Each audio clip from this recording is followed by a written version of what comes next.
नमस्कार, मैं हूं अंजू पंकज। राहुल गांधी की भारत जोड़ो यात्रा का समापन हो गया है और जिस तरह से श्रीनगर के लाल चौक पर बेखौफ होकर राहुल गांधी तिरंगा फहराते नजर आए, बड़े बड़े कटआउट उनके पूरे लाल चौक पर लगाए गए थे और फिर बाद में वो बर्फबारी का मजा लेते भी नजर आए। तो ऐसे में सवाल ये उठता है कि राहुल गांधी की छवि चमकाने के लिए, उनकी इमेज एक गंभीर नेता के तौर पर बनाने के जिस मकसद से इस भारत जोड़ो पदयात्रा का आयोजन किया गया था, क्या उसका फायदा 2024 के लोकसभा चुनाव से पहले राहुल गांधी को होने वाला है? क्या अब विपक्ष उन्हें एक गंभीर नेता के तौर पर मानकर अपनी तरफ से उन्हें पीएम पद का उम्मीदवार बना देगा? इन्हीं तमाम मुद्दों पर चर्चा करने के लिए मेरे साथ जाने माने वरिष्ठ पत्रकार ओंकार चौधरी जी मौजूद हैं। नमस्कार ओंकार जी, बहुत बहुत स्वागत है आपका मेरे चैनल पर। बहुत धन्यवाद अंजू जी, और आपके सभी दर्शकों को भी मेरा नमस्कार। ये बताइए सर कि लाल चौक पर जाकर तिरंगा फहराकर राहुल गांधी भी गदगद हो रहे हैं, कांग्रेस भी गदगद हो रही है। कहा यह जा रहा है कि 75 साल बाद कांग्रेस का कोई नेता इतनी हिम्मत कर पाया कि वो श्रीनगर के लाल चौक में तिरंगा फहरा पाया। ये किसकी उपलब्धि है? पीएम मोदी की उपलब्धि है या कांग्रेस अपना जिस तरह से छाती ठोक रही है उनकी उपलब्धि है? एक्चुअल में क्या है कि इनको स्मृति दोष है। ये भूल जाते हैं कि मुरली मनोहर जोशी 90 के दशक के उत्तरार्ध में वहाँ लाल चौक पर तिरंगा फहरा चुके हैं। तब नरेंद्र मोदी भी एक कार्यकर्ता हुआ करते थे, भारतीय जनता पार्टी के सचिव थे वो, और राष्ट्रीय सचिव थे। हरियाणा, पंजाब, हिमाचल वगैरह देखते थे, और उनकी यात्रा के भी वो सारथी थे एक तरीके से, जो मुरली मनोहर जोशी ने यात्रा की थी। वैसे तो नरेंद्र मोदी लाल कृष्ण आडवाणी के सारथी भी बने थे जब सोमनाथ से अयोध्या की रथ यात्रा उन्होंने निकाली थी, लेकिन उस समय भी नरेंद्र मोदी वहाँ थे, उनका भाषण भी है वहाँ का, तो ये भूल जाते हैं। इसके अलावा भी अनुराग ठाकुर भी वहाँ गए थे, तो वो भी भूल जाते हैं। लेकिन जो मूल सवाल आपका है कि लाल चौक पर तिरंगा फहराने के बाद काफ़ी इतरा भी रहे हैं, इठला भी रहे हैं, और ऐसा लगता है कि जैसे माउंट एवरेस्ट की चोटी इन्होंने फतेह कर ली है।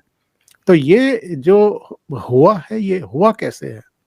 श्रीनगर इतना शांत कैसे हो गया? श्रीनगर के, बल्कि मैं तो कहूँगा कि दक्षिण कश्मीर के करीब करीब 3.5 जिले, ये तो आतंकवाद के गढ़ रहे हैं, बहुत लंबे समय तक रहे हैं। अलगाववाद के भी और कट्टरपंथ के भी, तीनों चीज़ों के गढ़ रहे हैं। तो आज अगर वहाँ लोग सुख से, चैन से, अमन के साथ रह रहे हैं, अगर विकास की प्रक्रिया वहाँ शुरू हुई है, और वहाँ अगर ऐसा माहौल इनको मिल रहा है कि ये लाल चौक पर जश्न की मुद्रा में है, हर तीसरे चौथे आदमी के हाथ में तिरंगा थमा करके ये अपनी ही पीठ थपथपा रहे हैं, तो ये जो माहौल है, ये जो अवसर है, ये जो क्षण है, ये किसने उपलब्ध कराए हैं? और ये स्थितियां, परिस्थितियां कैसे निर्मित हुई वहां पर? जिस 370 हटाने का ये तब भी विरोध कर रहे थे, और आज भी डायरेक्ट इनडायरेक्ट वे में वही अलगाववादी जवान बोल रहे हैं, और ये कह रहे हैं कि पुरानी व्यवस्था यहाँ बहाल होनी चाहिए। अगर 370 नहीं हटा होता, अगर 35A नहीं हटा होता, अगर लद्दाख को अलग, जम्मू कश्मीर को अलग राज्य का दर्जा देकर के केंद्र के अधीन करके और वहाँ फोर्सेस को लगा करके आतंकवादियों को ख़त्म नहीं किया जाता, अलगाववादियों को उठा करके जेलों में नहीं ठूंसा जाता, और जो पाकिस्तान की जबान बोलने वाले नेता थे, अगर उन पर कानून का डंडा नहीं चला होता या उनके ऊपर भय नहीं होता, तो श्रीनगर में ये माहौल होता जो ये आज दिखाई दे रहा है कि इनकी जो प्रवक्ता हैं सुप्रिया श्रीनेत, वो भी उछल उछल करके वहाँ से प्रसारण कर रही हैं। योगेंद्र यादव अलग जो है अति उत्साहित दिखाई दे रहे हैं कि उनको लगता है, वो कई बार वो उदाहरण देना थोड़ा सा गड़बड़ हो जाएगा, लेकिन एक प्राणी होता है जो कभी-कभी बोगी के नीचे चलता रहता है और उसको लगता है कि मैं ही इस बोगी को खींच रहा हूँ। तो चाहे कोई आंदोलन हो, चाहे कोई इस तरह का आयोजन हो, कोई यात्रा हो, उसमें ये मुंडी घुसा करके और हम्म, अंदर चले जाते हैं और फिर इनको लगता है कि जो कुछ हो रहा है ये मेरी वजह से हो रहा है, मैं ही कर रहा हूँ। तो ऐसे प्राणी योगेंद्र यादव वहाँ ऐसे मतलब खिले हुए चेहरे के साथ वो बात कर रहे हैं हम्म, कि जैसे श्रीनगर के लाल चौक पर अगर आज ये आयोजन हुआ है तो बस ये उनकी महान उपलब्धि है। अरे भाई हम्म, किसकी वजह से ये हुआ है? किसका डिसीजन था? और जब ये डिसीजन लिया गया था उससे पहले क्या प्रिपरेशंस की गई थी वहाँ पर और किस तरह का वातावरण वहाँ निर्मित कर दिया गया और पार्लियामेंट के भीतर भी, पार्लियामेंट के बाहर भी क्या किया हम्म। था आप लोगों ने उस समय? खुद वामपंथियों ने राहुल भी, गांधी ने कांग्रेस किस ने तरह भी। के स्टेटमेंट्स दिए थे ओंकार जी, अगर हम याद करें कि जब एक बार सेना हटेगी वहां से तो नदियां बह जाएंगी खून की, ये स्टेटमेंट्स राहुल गांधी ने दिए थे। सीडब्ल्यूसी की बैठक हो रही थी 24 अकबर रोड में हम्म, और आपको वो सीन याद होगा कि ये सीडब्ल्यूसी की बैठक छोड़ करके बाहर आए मीडिया से बात करने के लिए हम्म, और इन्होंने ये कहा ऑन कैमरा कि मुझे ये जानकारी मिली है कि जम्मू कश्मीर में कोई बड़ी घटना हो गई है और कुछ लोग मारे गए हैं, फायरिंग हम्म, हुई है और मोदी सरकार को जवाब देना चाहिए। उन्होंने 370 हटाई थी। उसके बाद पता लगा कुछ भी नहीं हुआ था। किसी ने ऐसे ही अफवाह उड़ा दी और अफवाह, क्योंकि राहुल गांधी की एक प्रवृत्ति तो हमारी आपकी सबकी समझ में अब तक आ ही चुकी है और वो प्रवृत्ति ये है कि ये संभावनाएं तलाश करते हैं, अवसर तलाश करने की कोशिश करते हैं। जब कोविड काल था तब के इनके स्टेटमेंट उठा करके देखिए कितने मतलब गैर जिम्मेदारा और वाहियात हम्म, स्टेटमेंट थे इनके। इन्होंने कहा था कि मैं ये घोषणा करने वाला हूं, मैं घोषणा कर रहा हूं कि आर्थिक सुनामी आने वाली है हम्म, और इन्होंने कहा था कि इतनी बेरोजगारी होगी, इतने रोजगार छिनेंगे लोगों के और पता नहीं क्या हो जाएगा, मतलब सारे तटबंध जैसे टूट जाएंगे और एक तबाही का आलम होगा। पार्लियामेंट में भी एक बार बहुत गैर जिम्मेदाराना बयान दिया था कि भूकंप आ जाएगा अगर मैंने बोलना शुरू कर दिया तो ना वो भूकंप आया, ना वो आर्थिक सुनामी आई, ना लोग बेरोजगार हुए, बल्कि कोविड काल बीत जाने के बाद भी दुनिया की जो बड़ी अर्थव्यवस्थाएं थी, विकसित देशों की जो अर्थव्यवस्थाएं थी, वो जरूर डावाडोल हुई, लेकिन हम्म, भारत की इकोनॉमी तो ठीक कर रही है। तो राहुल गांधी अगर कन्याकुमारी से लेकर के कश्मीर तक, श्रीनगर तक बिल्कुल सुरक्षित पहुंच गए हैं, तो इसका मतलब ये है कि पूरे देश में सुरक्षा व्यवस्था तो बहुत अच्छी है, किसी तरह का बिल्कुल। कोई खतरा नहीं है। ये ऐसे इलाकों से भी गुजर करके आए हैं जहां कभी नक्सलवाद हुआ करता था, तो नक्सलवादियों ने भी कोई आक्रमण नहीं किया, कहीं इनके काफिले पर आतंकवादियों का हमला भी नहीं हुआ है। और बाकी देश को छोड़ दीजिए, बाकी देश में तो 2014 के बाद से कोई आतंकवाद की बड़ी घटना हुई भी नहीं है, क्योंकि मोदी सरकार ने जो हमारे सुरक्षा कर्मी हैं, जो हमारी सेना है, अर्धसैनिक बल हैं, उन्होंने ऐसी व्यवस्था कर दी है कि अब आतंकवादी पठानकोट से आगे बढ़ ही नहीं पा रहे हैं, उनको वहीं ख़त्म किया जा रहा है।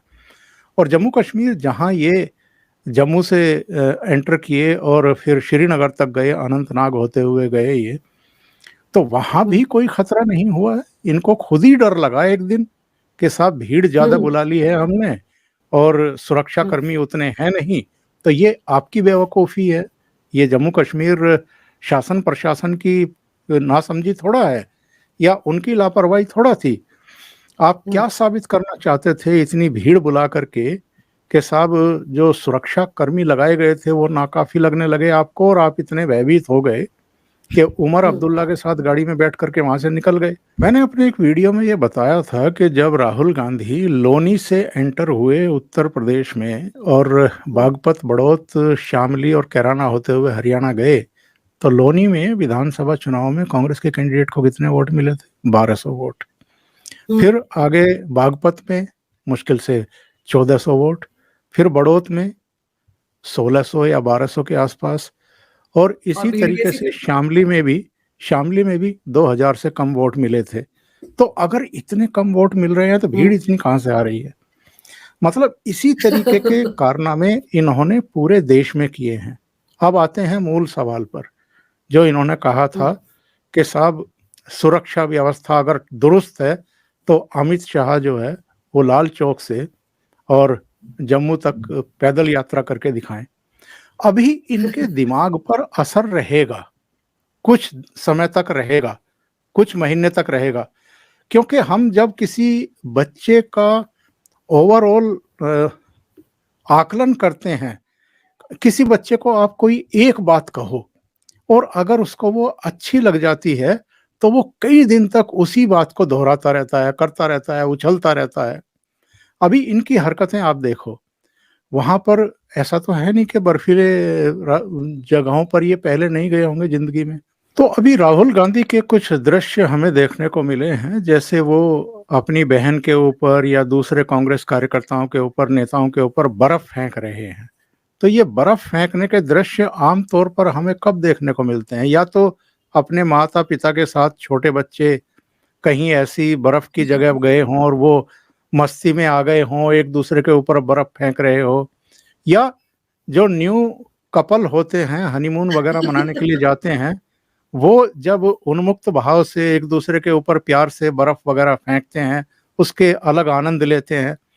लेकिन कोई आदमी ये कहे कि मैं इस देश का प्रधानमंत्री बनना चाहता हूं और वो इस तरह की हरकत करता हुआ दिखाई दे, तो क्या आपको लगता है कि ऐसे आदमी को देश का प्रधानमंत्री बनाया जाना चाहिए, जिसमें कोई गंभीरता ना हो, जिसमें उसकी हरकतों से सिर्फ बचपना और बचपना ही दिखाई देता हो, इसके अलावा कुछ दिखाई ना देता हो? तो बहुत सारे सवाल उठते हैं। दूसरे, सर, यहाँ तो ये कहा जी, जा रहा था कि वो टी शर्ट में घूम रहे हैं, सर्दी नहीं लगती है, वो पैदल चल रहे हैं इसलिए, और अब ये कहा जाएगा कि वो बर्फ खेल सकते हैं, बर्फ में एक दूसरे पे गोले फेंक सकते हैं, इसलिए उन्हें पीएम बना देना चाहिए। कांग्रेस तो इस तरह से उन्हें पोर्ट्रे कर रही है। ये जो बर्फ के साथ खेलना या दूसरों के ऊपर फेंकना, ये क्या शो करता है आखिर? मतलब मैच्योरिटी है क्या? और अगर बर्फ या हिम मानव बनने का या साबित करने का आपको इतना ही शौक है तो सियाचिन में चले जाइए, वहां जरा एक मशीन गन लेकर के कुछ दिन बिताइए सैनिकों के साथ। तो जो आप आमतौर पर वो बचकाने स्टेटमेंट देते हैं कि अरुणाचल प्रदेश में हमारे सैनिक पिट रहे हैं चीन के सैनिकों से, तो आपको पता लग जाएगा कितनी, मतलब दुर्गम स्थलों पर कितनी विपरीत परिस्थितियों में -30 -40 में वो वहाँ बर्फ के बीच में आधे धंसे हुए खड़े रहते हैं और देश की सरहदों की रक्षा करते हैं। तो आपकी समझ में आएगा, बर्फ से बिल्कुल, खेलना और बर्फ में खड़े होकर के देश की सरहदों की सुरक्षा करना, ये दोनों अलग बातें हैं। बिल्कुल। सर, गुपकार ग्रुप के साथ भी बड़ी मुलाकातें हुई हैं राहुल गांधी की, और गुपकार गैंग जिन्हें कहा जाता है कायदे से, उनका क्या स्टैंड है आर्टिकल 370 को लेकर या 35A को लेकर, ये सबको पता है। तो क्या ये माना जाए कि कांग्रेस अब उस ढर्रे पर आगे बढ़ रही है? वो चाहते हैं कि वो फिर से लाल चौक पर तिरंगा ना फहरा पाए? देखिए, राहुल गांधी की समझ कितनी है देश की पॉलिटिक्स को लेकर के और जनमानस की जो भावना है उसको लेकर के, इसको लेकर के मुझे तो कम से कम डाउट रहा है, और मेरे जैसे करोड़ों भारतीयों को भी रहा है। क्योंकि ये देश तो बहुत लंबे अरसे से इस बात की प्रतीक्षा कर रहा था कि कब कश्मीर से 370 और 35 से हटे और कब कश्मीर जो है वो पूरी तरीके से भारत का एक अंग बन जाए, पूरी तरीके से बन जाए। अभिन्न हिस्सा वो था, इसमें कोई दो राय नहीं है। लेकिन जो स्पेशल स्टेटस दिया गया था, उसकी आड़ में जिस तरीके से पाकिस्तान देश में, विदेश में, अंतर्राष्ट्रीय मंचों पर एक प्रोपेगेंडा करता था, और जिस तरीके से अलगाववादी भी और जो जम्मू कश्मीर पर शासन करने वाले राजनीतिक दल और नेता भी भारत सरकार को ब्लैकमेल करते आ रहे थे, वो सारा टंटा ही खत्म कर दिया था 5 अगस्त 2019 को मोदी सरकार ने। तो ये जो 370 हटा है, जब हटा था तो भी प्रोपेगेंडा किया था कांग्रेस ने और बाकी दलों ने। वो तो इसलिए नहीं कर पाए गुलाम नबी आजाद, क्योंकि कुछ समय जब पार्लियामेंट के भीतर वो बोले और बाहर कुछ स्टेटमेंट दिए तो इतने तगड़े रिएक्शन आ गए पूरे देश से कि उनको चुप रह करके काम चलाना पड़ा। और फारूक अब्दुल्ला हो, उमर अब्दुल्ला हो, महबूबा मुफ्ती हो, अलगाववादी नेता हो, उनको समय रहते अंदर कर दिया गया था। किसी को 6 महीने के लिए, किसी को साल भर, 1.5 साल के लिए। तो वो इसलिए कोई प्रोपेगेंडा, कोई बवाल नहीं करवा सके, वहां के लोगों को उकसा नहीं सके। और ये स्टेप उठाने से पहले मोदी सरकार ने एक बड़ा काम ये किया था कि वहां पर अतिरिक्त सुरक्षा बलों की तैनाती कर दी थी। सेना को हाई अलर्ट पर रखा गया था। कुछ समय के लिए कर्फ्यू लगा दिया गया था। उसका नतीजा ये है कि जो ये लोग चाहते थे, जिसका आपने उल्लेख भी किया था कि वहाँ खून खराबा हो जाएगा, कोई तिरंगा कंधे पर उठाने वाला नहीं मिलेगा और लोग सड़कों पर उतर आएंगे, वैसा तो कुछ नहीं हुआ। अब तो तिरंगा वहाँ घर घर की शान बना हुआ है। हर घर के ऊपर जो है आपको तिरंगा दिखाई दे जाएगा, यहाँ तक कि इंटीरियर में भी आपको दिखाई दे जाएगा। लोग बड़े खुश हैं इस बदलाव से। आतंकवादियों का भी एक तरीके से सफाया हो गया है। अब तो 2 डिजिट में आ गए हैं आतंकवादी। लेकिन ओंकार जी, मुझे ये समझाइए कि ये जो भारत जोड़ो यात्रा राहुल गांधी की थी, इसको आप कैसे देखते हैं? क्या इतने 1000 किलोमीटर चलने के बाद भी राहुल गांधी की स्थिति कुछ ऐसी हुई है कि विपक्ष के लोग उन्हें 2024 में पीएम पद का उम्मीदवार बना देंगे, या कांग्रेस पार्टी संभल गई है? देखिए, हमें ये समझना पड़ेगा अंजू जी कि इस भारत जोड़ो यात्रा को करने के पीछे मजबूरी क्या थी, मकसद क्या था, वो तो समझ में आता है कि बार बार राहुल गांधी को लॉन्च और रीलॉन्च करने की आवश्यकता कांग्रेस को पड़ती है। अब जिसमें कोई नेतृत्व के गुण ना हो, जिसके पास कोई विजन ना हो, जिसके पास कोई समझ ना हो, उसको अगर आप जबरदस्ती नेता बनाने पर तुले हुए हैं तो फिर यही करना पड़ता है। हर 6 महीने में, हर साल भर में, हर 1.5 साल में आपको कोई ना कोई ऐसा आयोजन करना पड़ता है कि फिर से लाइमलाइट में आए, फिर से मीडिया तवज्जो दे, फिर से भारत की जनता उनको सीरियसली लेना शुरू कर दे। जो विपक्षी दल हैं, जो क्षेत्रीय दल हैं, उनके नेता जो इनको नेता ही मानने को तैयार नहीं है, वो इनको नेता मानना शुरू कर दें। इस तरह के आयोजनों का ये पहले भी हस्र देख चुके हैं क्या हुआ है, और इस बार क्यों किया इन्होंने ये? और 3000, 3500 या 4000 जो भी किलोमीटर की यात्रा है, क्यों की इन्होंने? 5 महीने तक क्यों लाइमलाइट में आने की कोशिश करते रहे और शिकायत भी करते रहे मेन स्ट्रीम मीडिया से कि नेशनल मीडिया हमें कवरेज नहीं दे रहा है। तो भैया, नेशनल मीडिया तो वो टीआरपी देखता है कि टीआरपी किससे आ रही है। अगर आपसे टीआरपी नहीं आ रही है, अगर लोग आपको देखना ही नहीं चाहते हैं, तो वो दिखाएंगे क्यों आपको? जबरदस्ती तो कोई नहीं दिखाएगा। दूसरी बात ये है कि इसके पीछे मकसद ये था कि कांग्रेस के भीतर जो भगदड़ मची हुई थी, जो असुरक्षा का भाव पैदा हो गया था, राज्य दर राज्य जो कांग्रेस हारती जा रही थी, और इन्हीं की लीडरशिप में 2014 में भी और 2019 में भी कांग्रेस की बहुत बुरी हार हुई। तो ऐसे में जो सीनियर नेता हैं वो भी अगर आपका साथ छोड़ करके जा रहे हैं और आप पर आरोप लगा करके जा रहे हैं कि जब से आपने बिना किसी जिम्मेदारी के, बिना किसी जवाबदेही के कांग्रेस को जबरन टेक ओवर कर लिया है, उसको कब्जा लिया है और सारे फैसले आप ही लेते हैं, तब से आपने कांग्रेस पार्टी का, संगठन का भट्टा बैठा कर रख दिया गया। तो लोग चले गए थे छोड़ करके। इनको लगा कि एक ऐसा आयोजन करो कि उनको लगने लगे कि अरे, कांग्रेस तो पुनर्जीवित हो रही है, अरे राहुल गांधी में तो एक दिव्य अवतार के प्रकट होने के जो है चांसेस बढ़ गए हैं, या ये तो महात्माओं जैसे दिखने लगे हैं और लगने लगे हैं। बाल बढ़ा लिए, दाढ़ी बढ़ा ली, खिचड़ी दाढ़ी बढ़ गई, एक मतलब जैसे संतत्व का की जो पैदाइश हो गई उनके भीतर, तो शायद लोग फिर से वापस जुड़ जाएंगे। लेकिन वो होता है ना कि आप चाहे जो करिए, जब तक इनकी जबान बंद थी, जब तक ये ठीक ठाक चल रहे थे, लोगों से मिल रहे थे, हर वर्ग से मिल करके उनके साथ फोटो वीडियो बनवा रहे थे, तब तक तो ठीक लग रहा था कि ठीक ही है। लेकिन जैसे ही जबान खोली वैसे ही सब गुड़ गोबर कर दिया। फिर वही जो पुराने बयान जिस तरह से लोग मजे ले लेकर के सुन रहे थे, वैसे ही मजे ले लेकर के फिर से सुनना शुरू कर दिया। पता नहीं क्या क्या बातें करते थे। हमारी यात्रा में तो कुत्ते भी आए, हमारी यात्रा में तो भैंस भी आई, बैल भी आए, हमारी यात्रा में तो सुअर भी आए।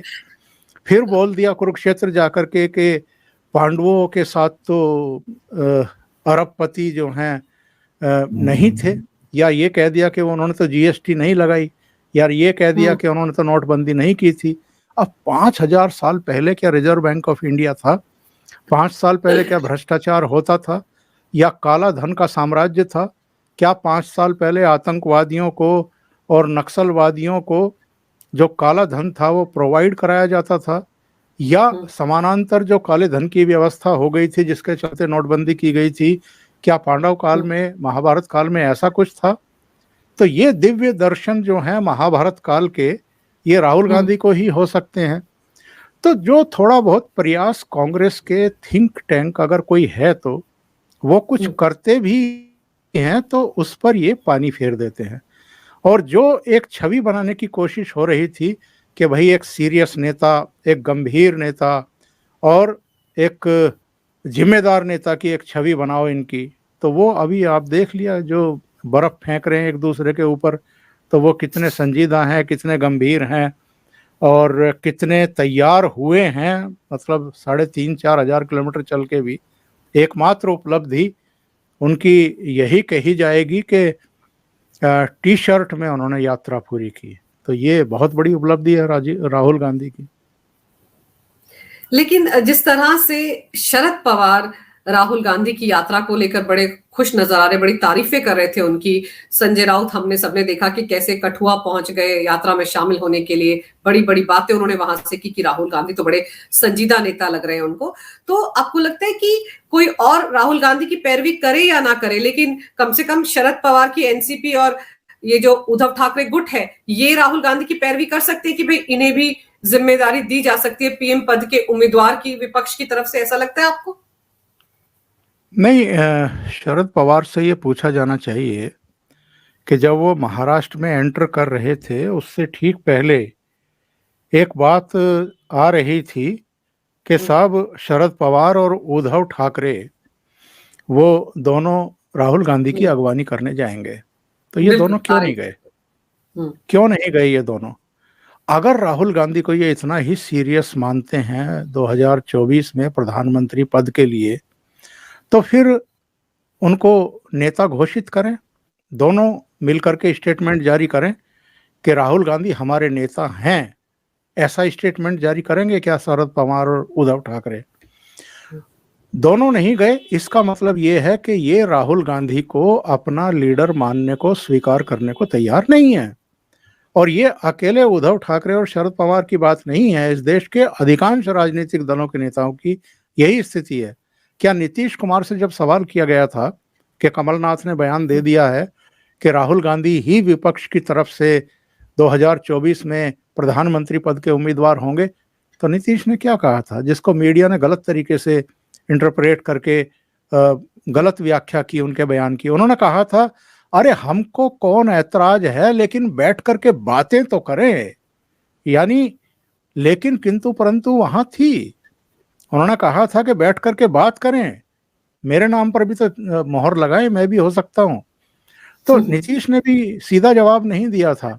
फिर बहुत सारे ऐसे नेता हैं जो 21-22 लोगों को चिट्ठी लिखी थी मल्लिकार्जुन खड़गे ने कि साहब 30 जनवरी को हम एक ग्रांड फिनाले कर रहे हैं श्रीनगर में, तो उसका आप भी हिस्सा बने। कितने नेता पहुंचे उन 20, 21 या 22 नेताओं में से? जरा ये भी देख लें। तो इनको कोई ना पहले सीरियसली लेता था ना आज की तारीख में लेता था। और ममता बनर्जी ने क्या कहा था मुंबई में जब पत्रकारों ने पूछ लिया था यूपी और कांग्रेस के बारे में? उन्होंने कहा था कि देश ऐसे लोगों को सीरियसली नहीं लेता है जिनका आधा समय विदेश में गुजरता है।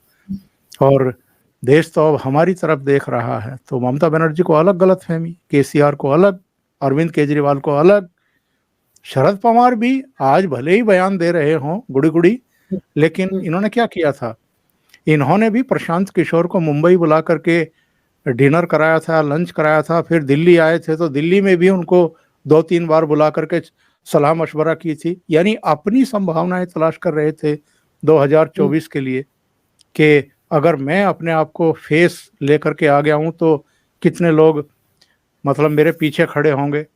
लेकिन राष्ट्रपति और उपराष्ट्रपति चुनाव में जो मीटिंग हुई थी, एक शरद पवार ने बुलाई थी, फिर एक ममता बनर्जी ने बुलाई थी, तो उसी समय साफ हो गया था कि ये एक दूसरे को भी फूटी आंखों देखना पसंद नहीं करते हैं। तो राहुल गांधी के जो ताबेदार हैं, जो इनके प्रचारक हैं, जो इनको ग्लोरीफाई करने में लगे हुए हैं, उनको गलतफहमी हो सकती है राहुल गांधी को लेकर के। विपक्ष के नेताओं को कोई गलतफहमी नहीं। और मल्लिकार्जुन खड़गे को जो पार्टी अध्यक्ष की जिम्मेदारी सौंपी गई है, उससे आपको लगता है कोई फर्क पड़ा है कांग्रेस के अंदर? कांग्रेस एकजुट हो रही है? देखिए, मल्लिकार्जुन खड़गे को अध्यक्ष क्यों बनाया गया, मल्लिकार्जुन खड़गे को ही क्यों बनाया गया? एक जरा सी आंखें क्या दिखाई अशोक गहलोत ने, उनकी उम्मीदवारी पर ही पानी फिर गया और रातों रात पानी फिर गया।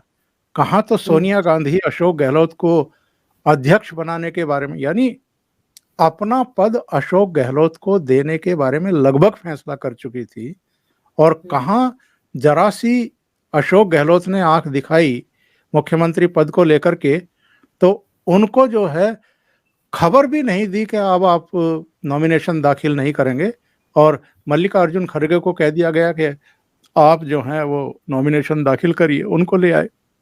इनको चाहिए कठपुतली। 2024 में भी डॉक्टर मनमोहन सिंह को ढूंढ करके लाए थे, जो कभी चैलेंज ना कर सके इस परिवार को, क्योंकि वो एक कहावत है ना अंजू जी के, दूध का जला जो है वो छाछ भी फूंक फूंक करके पीता है। तो पीवी नरसिम्हा राव को बना दिया गया था राजीव गांधी की अनफॉर्चुनेटली डेथ के बाद, और पीवी नरसिम्हा राव ने 10 जनपद की हाजिरी नहीं लगाई, कभी इनको वो भाव नहीं दिया जिसकी अपेक्षा इनको थी।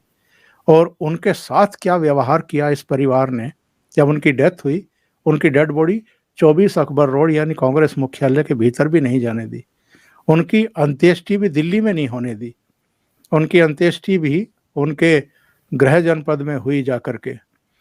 तो ये बर्दाश्त करने को तैयार नहीं है कोई, अगर इनको चैलेंज करे, कोई इनको क्वेश्चन करे, या इनकी जो सूझबूझ, इनके जो फैसले हैं उन पर अगर सवाल खड़ा करे।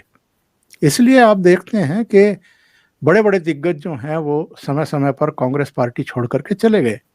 मैंने तो एक प्रोग्राम किया था, उसमें मैंने ये कहा था कि जो कांग्रेस से निकले हैं उनमें आप देखिए शरद पवार आज भी एग्जिस्ट कर रहे हैं, छोटे दल हैं या बड़े दल हैं वो छोड़ दीजिए। जगन मोहन रेड्डी का परिवार, इनके पिताजी कभी चीफ मिनिस्टर हुआ करते थे, वो आज वहाँ चीफ मिनिस्टर हैं, कांग्रेस खत्म। तेलंगाना के चीफ मिनिस्टर के चंद्रशेखर राव कभी कांग्रेस में ही हुआ करते थे, आज वहाँ भी कांग्रेस खत्म। ममता बनर्जी पश्चिम बंगाल में मुख्यमंत्री है, तीसरी बार मुख्यमंत्री अपने दम पर बनी है, वो भी कभी कांग्रेस की ही नेत्री हुआ करती थी। तो जितने लोग कांग्रेस छोड़ करके गए हैं उनमें से कुछ को छोड़ दीजिए, बाकी अधिकांश सरवाइव करते हैं। और इनके सबके लोकसभा सदस्यों की संख्या अगर आप गिने तो वो कांग्रेस के जो अभी 51-52 सदस्य हैं उनसे ज्यादा बैठती है। तो इससे पता चलता है कि ये जो मार्स लीडर बन करके उभरते हैं कांग्रेस के भीतर, या उनको एक तो अलग थलग करने की कोशिश करते हैं, उनका कद घटाने की कोशिश करते हैं, और अपने चाहे जैसे हों उनको लीडर ही बनाने पर तुले रहते हैं। अभी कितने संभावनाशील चेहरे थे, जितिन प्रसाद हों, ज्योतिरादित्य सिंधिया को लोकसभा में भाषण नहीं देने देते थे, क्योंकि वो अच्छा भाषण दे देंगे तो राहुल गांधी की लीडरशिप पर सवाल खड़ा हो जाएगा। ऐसे बहुत सारे नेता हैं कांग्रेस में जो घुट घुट करके मतलब रह रहे। अब मनीष तिवारी का क्या कसूर है भाई, एक अच्छा सचिन पायलट को देख लीजिए ना, राजस्थान में क्या हाल हो रहा है उनका।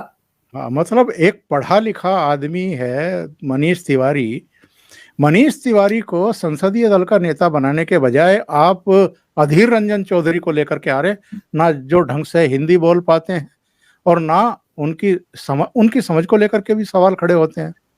पहले मल्लिकार्जुन खड़गे को ले आए, जो दक्षिण भारत से आते हैं, उनकी भी हिंदी माशाअल्लाह बोल लेते हैं, लेकिन समझ कितनी है, उनका आधार कितना है। उत्तर भारत में जहां कभी कांग्रेस को निर्णायक ताकत मिलती थी, वहां क्या फायदा मिलेगा इन चीजों का। अब आप अधीर रंजन चौधरी को लेकर के आए, संसदीय दल का नेता बना दिया, तो पश्चिम बंगाल में आपको कितना फायदा दे दिया उन्होंने, कितनी लोकसभा सीटें लेकर के आए, या विधानसभा चुनाव में कितना फायदा दे दिया उन्होंने। कोई विजन नहीं, कुछ नहीं, सिर्फ जो बेहतर नेता साबित हो सकते हैं बस उनके पर उतरते रहिए। तो कांग्रेस का जो हश्र हुआ है, जो हालत हुई है, वो इन्हीं कुटिल नीतियों की वजह से हुई है, और कोई वजह नहीं है। और ओंकार जी, भारत जोड़ो यात्रा तो खत्म हो गई है, अभी तो साल भर है लोकसभा चुनाव होने में। लोगों की वैसे भी मेमोरी बहुत शॉर्ट लिव्ड होती है, तो मुझे लगता है कि 2024 आते आते राहुल गांधी हो सकता है एक और यात्रा शुरू करें अपने आप को चमकाने के लिए। फिलहाल तो उनकी यात्रा से उनको ज्यादा फायदा होता तो कतई नजर नहीं आ रहा है, उल्टा उनका मजाक जरूर बनकर रह गया है कि वो बर्फ में खेल रहे हैं और बड़े बड़े कटआउट लाल चौक पर लगा रहे हैं। लोग तो अभी ये सवाल भी पूछ रहे हैं ना कि 75 साल कांग्रेस को ही लग गए अपने देश में एक जगह पर पहुंचकर तिरंगा फहराने में, तो इसमें गलती किसकी है। आपने विस्तार से राहुल गांधी से जुड़ी इस भारत जोड़ो यात्रा और उनके पर्सनैलिटी के तमाम पहलुओं के बारे में जो विस्तार से जानकारी दी है, उसके लिए बहुत बहुत शुक्रिया ओंकार जी। नमस्कार। बहुत धन्यवाद आपका अंजू जी, मुझे याद करने के लिए। Thank you so much. नमस्कार। नमस्ते।